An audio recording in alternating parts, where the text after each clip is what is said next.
একজনের নাই দিয়া এখনো টিপ দিলে দুধ পার হয়, সে আইসা লড়াই করতে চায় এমন একজনের সাথে যে তার বাপও তার পিছিয়ে আসছে। আওয়ামী লীগকে বিশ্বাস করা যাবে না। এখন আমাদেরই মাঝে কিছু দালাল আছে, দালাল দিনে এসে ধরে কিছু পয়সাপাতি দেয়, দিয়া কয় যে আমার কথাটা কইও যে আমি ফেসো আসলাম, ফেসো থাইকা আমি আওয়ামী লীগে যাইতে বাধ্য হইছিলাম। দালাল যখন সামনে দেখবেন গোসি দিয়া ফিটটা সোজা করে নেবেন। দালাল আমরা সাথে রাখবো না। আমি আপনার একটা কথা জিগে, মাইয়া বিয়ে দিবেন, 3-4টা পোলার বায়োডাটা আপনাদের কাছে আসছে, দেখে শুনতে কোনটা দিবেন আপনারা? যেটা ভালো, যেটা কামায় ভালো, যেটার পরিবার ভালো, যেটার ব্যাকগ্রাউন্ড ভালো, নাকি? নির্বাচনটাও ঠিক একই রকম, নির্বাচনটা একই রকম। গত 17-18 বছর যাবৎ আমাদের এই বিবেচনাটা করার কোনো সুযোগ ছিল না।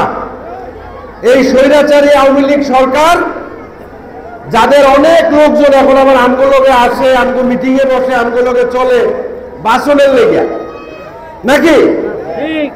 বিশ্বাস করবেন না, আওয়ামী লীগকে বিশ্বাস করা যাবে না।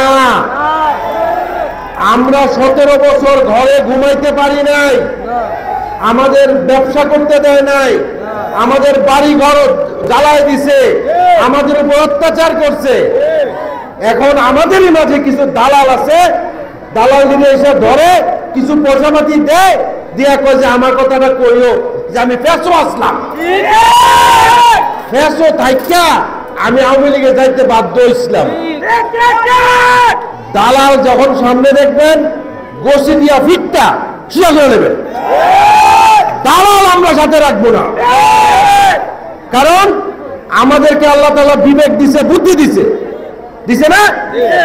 আমরা ওই পোলার লগে, ওই পোলার লগে মাইয়া বিয়া দেব যেই পোলা আমরা মনে করব যে হ্যাঁ সে যোগ্য।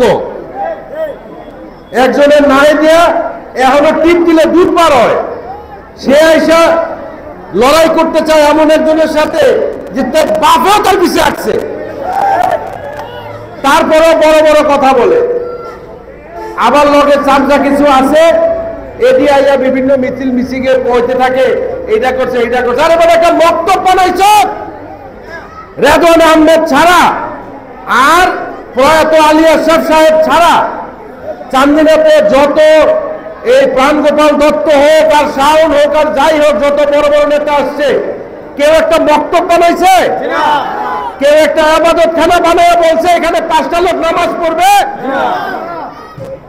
রেদওয়ান আহমেদ করছে, আর রেদওয়ান আহমেদের দেখা দেখি আলী আশরাফ সাহেব করছে। এটা অস্বীকার করার কোনো সুযোগ নাই। উনি মহিলা কলেজ করছে, প্রাইমারি স্কুল করছে। আর রেদওয়ান আহমেদ যা করছে এটা আপনারা আমার চেয়ে ভালো জানেন, কারণ এখানে অনেকেই আছেন আমার থেকে, আগের থেকে আমার বাপের সাথে চলেন। আমার তো বয়স কম, 48 বছর মাত্র বয়স, আপনাদের হলে অনেকের বয়স আরো বেশি আছে। তো আমার কথা ওইখানে, নিজের বুদ্ধি, নিজের বিবেচনা, নিজের প্রজ্ঞা দিয়া আপনারা যাকে মনে করবেন যে এই চান্দিনার উন্নয়নের জন্য কাজ করতে পারবে, আপনাদের ভাগ্য উন্নয়নের জন্য কাজ করতে পারবে, যে বছরের পর বছর আপনাদের ভাগ্য উন্নয়নের জন্য কাজ কইরা আসছে, তাকে যদি আপনারা ভোট দেন, তাকে যদি আপনারা আপনাদের পরবর্তী প্রতিনিধি বানান, তাহলে আপনাদের জন্য এটা কল্যাণকর হবে।